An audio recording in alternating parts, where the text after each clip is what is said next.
feeling stuck, like you can't start or you're at the end of something and you just can't quite finish it, this is a trauma response in a sense, but not in a classical sense. It's not what you think. So most people probably have not heard of this term, interference field. It comes from the greater field of study of neural therapy. And an interference field occurs when you experience an emotional trauma at the same time as a physical trauma. And when the scar tissue from that physical trauma forms, even if you can't see it, even if it's in your liver or, like an internal kind of thing, it is influenced, the structure of the scar is influenced by the emotions that you're feeling at the time. So the emotions literally get trapped in your body, in the scars, in the scar tissue of your body. That's not the only place they get trapped. They get trapped in the organs, they get trapped anywhere. But for it to be an interference field, this is how it has to happen.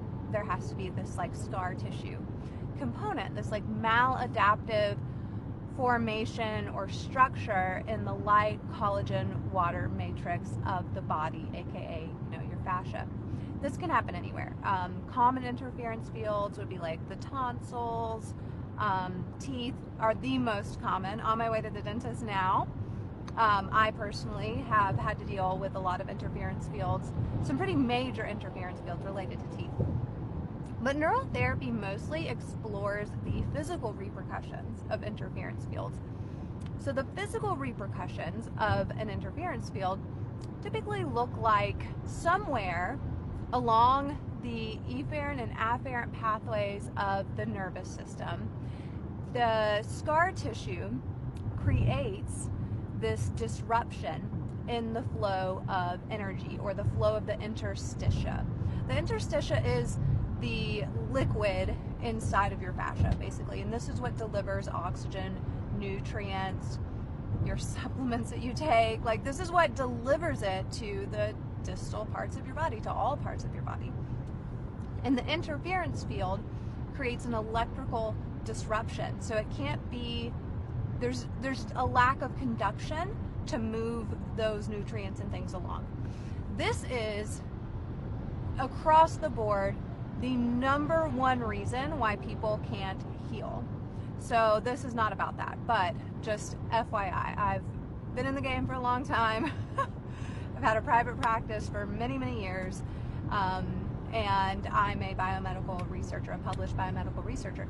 And what I have seen is that every single person who has come into my private practice who is dealing with health issues that they've had for 5-10 years, they've tried everything, some things work a little bit, but nothing works all the way, they have like 1 or 2 holdover symptoms that just really suck or really annoying. They all have, sorry about this freaking ray of lighting, they all have interference fields. So that's the number one thing that we address. And when I train new practitioners to come into the private practice, which we're reopening under Discernment Framework, the company that I co-created with Kayleen Tinker to teach practitioners advanced self-muscle testing, that's the thing that we train them on. If you're only going to come in for one appointment, you're going to be with us for an hour and a half, and we're going to find your interference field and we're going to help you get rid of it. But feeling stuck is like a psychological interference field. There are interference fields that primarily affect the brain instead of other parts of the body. And this is when you see someone who has ADHD, and again, this is so common. Interference fields are so common, they're practically ubiquitous. Like, you're not going to meet someone who doesn't have an interference field. It just kind of depends on how serious it is and how long it's gone unaddressed, okay? And it also kind of depends where it is in the body. Some interference fields are going to have minor implications just because of where they are at in the body. But we see this in so many people. It is not a far stretch of the imagination to think that ADHD can have an interference field component to it, at the very least. Now, there's a lot of causes of ADHD, and I'm not going to sit here and say I'm an expert, but if you want to know some of the other causes, you should read A Dose of Sanity by Sydney Parker, as well as The ADHD Hoax by Sydney Parker? Sydney Walker. God, it's been almost 20 years since I read these books, and they're bangers. You're gonna love them.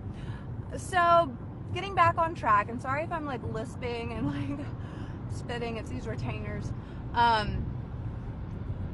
We see basically 3 core like stuckness interference fields from like a psychological standpoint in so many women. And they're kind of like time frame blockages. It's like being stuck at the beginning, like you just can't get started. So like if you have a business, a project, anything, or like you just can't make that first step, you're probably gonna have this type of interference field. They're stuck in the middle, which I don't see very often.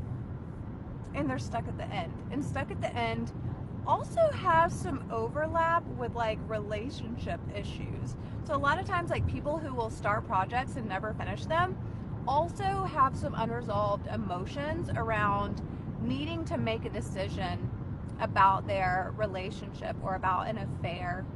Specifically, often it's an affair, but these kind of go hand in hand. It's just something that has been observed over 60 years of looking at these things. So the other aspects of this that can often show up as psychological interference have to do with like just the brain in general, like a neurological interference field. This could be like a head injury or injury to the nerves of the neck from like car accidents or something of that nature. But at the end of the day, you're gonna feel stuck until you clear the interference field because it's literally stopping the firing of the neurons in the part of your brain that makes you take action. You will feel the emotions of being overwhelmed. You will feel stuck, like you are walking through mud. And one of the main things that we hear from people who address these, interference fields is a task that they used to dread, that they built up in their head as like, such a big deal and like really hard to do, end up being something that they enjoy or something that they just like, their brain turns on and they can do it. It's like you literally feel like your zone of genius explodes. I went too hard in the paint with my blue shampoo last night.